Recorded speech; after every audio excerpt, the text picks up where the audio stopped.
पर आज कल हमारे स्वास्थ्य मंत्री सौरभ जी ने मीटिंग ली थी पूरे स्वास्थ्य मंत्रालय की सभी एक्सपर्ट्स की। आज मैंने उसके ऊपर मीटिंग ली।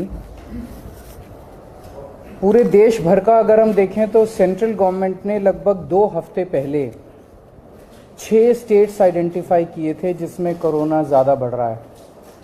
वो थे गुजरात, महाराष्ट्र, केरला, कर्नाटका, तमिलनाडु और तेलंगाना। उसमें दिल्ली नहीं था।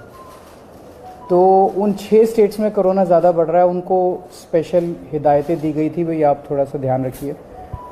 लेकिन हमने अपनी तरफ से, क्योंकि दिल्ली में अगर हम देखें तो 15 मार्च को लगभग 42 केस थे जो डेली केसेस आते हैं।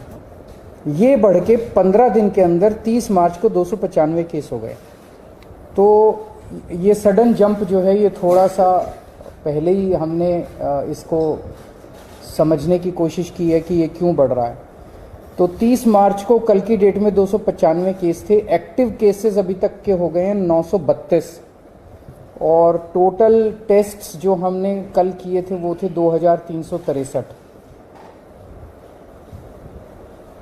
वैसे अभी कोई चिंता की बात नहीं है, 295 केस है, लेकिन हम समय रहते जो भी स्टेप्स उठाने की ज़रूरत है वो उठा रहे हैं। अभी तक टोटल 3 डेथ्स हुई हैं, उनमें 2 डेथ्स परसों हुई थी और 1 डेथ और 4-5 दिन पहले हुई थी। ये तीनों डेथ्स वो हैं जिसमें साइड डिजीज़ कोमॉर्बिडिटी जो है वो बहुत सीवियर थी तीनों केसेस में। तो ऐसा अनुमान है कि डेथ कोमॉर्बिडिटी की वजह से हुई है और शायद कोरोना इंसिडेंटल था, पर ये कहा नहीं जा सकता। तो जैसे एक केस है जिसमें किडनी का ट्रांसप्लांट हुआ था, वो 2-3 महीने से हॉस्पिटल में एडमिट था और उसकी डेथ हो गई।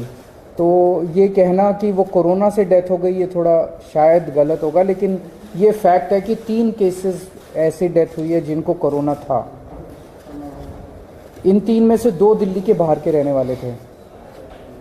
अभी इस वक्त जितने भी हमारे केसेस पॉजिटिव आते हैं 100% केसेस की हम जीनोम सीक्वेंसिंग करा रहे हैं।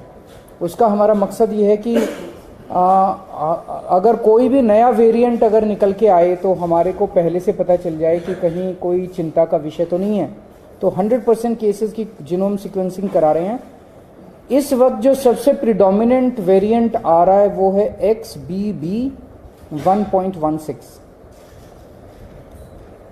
लगभग 48% केसेस में ये वाला वेरिएंट है और जो बाकी भी हैं उनमें भी इसी वेरिएंट के कुछ सब वेरिएंट्स हैं। इस वेरिएंट की 3 क्वालिटीज़ हैं। ये वायरल बहुत तेज़ी से हो रहा है, बहुत तेज़ी से फैल रहा है, लेकिन ये सीवियर नहीं है बिल्कुल भी। ना तो इसमें कोई तेज़ सिम्टम्स हैं और ना ही इसमें ज़्यादा हॉस्पिटलाइजेशन की ज़रूरत है और ना ही इसमें डेथ्स की ज़्यादा चिंता है। तो सीवियरिटी इसकी कम है, लेकिन इवेजन टू इम्यूनाइजेशन है कि अगर आपने वैक्सीन भी लगवा रखा है तो ये उसकी परवाह नहीं करता, ये उसके बावजूद भी ये इन्वेड कर जाता है। एक जो हम लोग दिल्ली में कर रहे हैं कि सीवेज जो है उससे हम एडवांस में पता करने की कोशिश करते हैं कि कहीं कोरोना तो नहीं आ रहा।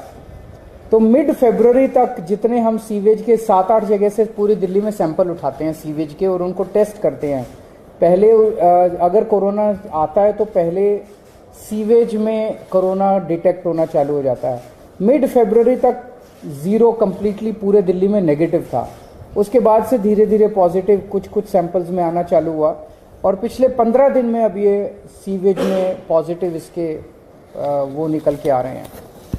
हमारी इसको लेके पूरी तैयारी है। वैसे तो कोई भी चिंता करने की ज़रूरत नहीं है, बहुत कम अभी केसेस हैं और कोई सीवियरिटी भी नहीं है, लेकिन तैयारियों को देखते हुए हमारी 7,986 बेड्स हमारे अभी तैयार हैं कोरोना के लिए।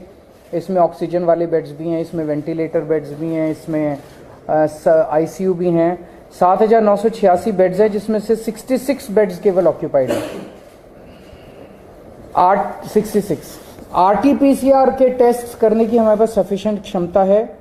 लगभग 4,000 टेस्ट हम सरकारी लैब्स में करने के लिए हमारे पास क्षमता है और प्राइवेट लैब्स में तो 1 लाख से ज़्यादा टेस्ट पर डे करने की क्षमता है। वैक्सीन भी बहुत अच्छा परफॉर्मेंस अभी तक रहा, नेशनल एवरेज से ज़्यादा अच्छा रहा। 18+ की कैटेगरी में तो लगभग सबको वैक्सीन लग चुकी है, और 18 से निचली उसमें आए तो फर्स्ट डोज सबको लग चुकी है, सेकेंड डोज भी 85% के लगभग लोगों को लग चुकी है। हमारे पास सफिशिएंट एम्बुलेंस है, सफिशिएंट ऑक्सीजन अवेलेबल है, सफिशिएंट ऑक्सीजन स्टोरेज की कैपेसिटी है। 26 मार्च को हम लोगों ने 38 सरकारी दिल्ली सरकार के हॉस्पिटल्स की खुद ब खुद एक मॉक ड्रिल की थी कि बाई चांस अगर हो जाए तो, और इसमें जितने मान लीजिए कोई इक्विपमेंट काम नहीं कर रहा था, ऑक्सीजन वाली अवेलेबल है नहीं है, वैक्सीनेशन, सारी चीज़ों की एक से ट्रायल करके देखा था कि सारी चीज़ें काम कर रही है कि नहीं कर रही। अब केंद्र सरकार के निर्देश आए हैं, 10 और 11 अप्रैल को एक बारी सारे सरकारी और प्राइवेट हॉस्पिटल्स की मॉक ड्रिल की जाएगी। इसके ऊपर दिल्ली सरकार एक कैंपेन चलाएगी, अब एक मीडिया कैंपेन चलाया जाएगा लोगों को कोरोना के बारे में जागरूक करने के लिए और एहतियात बरतने के लिए कि कोविड अप्रोप्रिएट बिहेवियर फॉलो किया जाए।